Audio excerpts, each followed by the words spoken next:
Hello and welcome back to hear another episode of my Beekeeping Quick and Easy series. Today I want to talk about the Flowhive 2 in comparison to the Flowhive 1.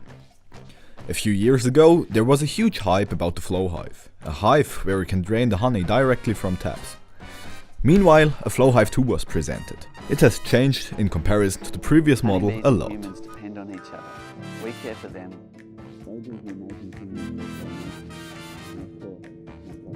Let's start at the top of the list.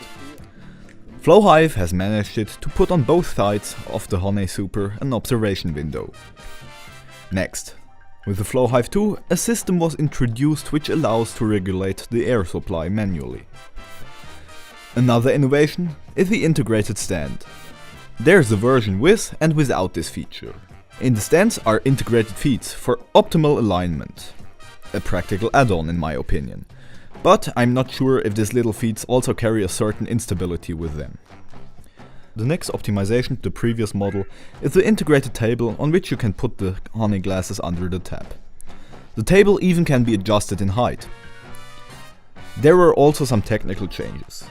Means all holders, handles and knobs are in the second version made of brass. Also holding screws were integrated in the roof, what allows to fix the roof at stormy days. Let's come to the price. These hives are still extremely expensive things.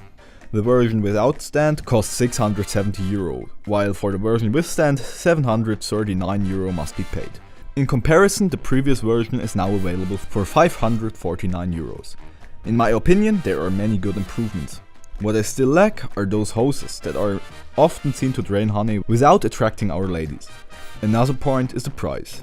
He forces you to look at the whole thing as a toy from which you can buy one and put it in the garden to show friends and family what our hardworking girls do. As a major system for professionals, that's way too expensive. But it's nice to observe our wonderful bees so undisturbed through the windows. And if you like this video, subscribe to my channel and give me a thumb up.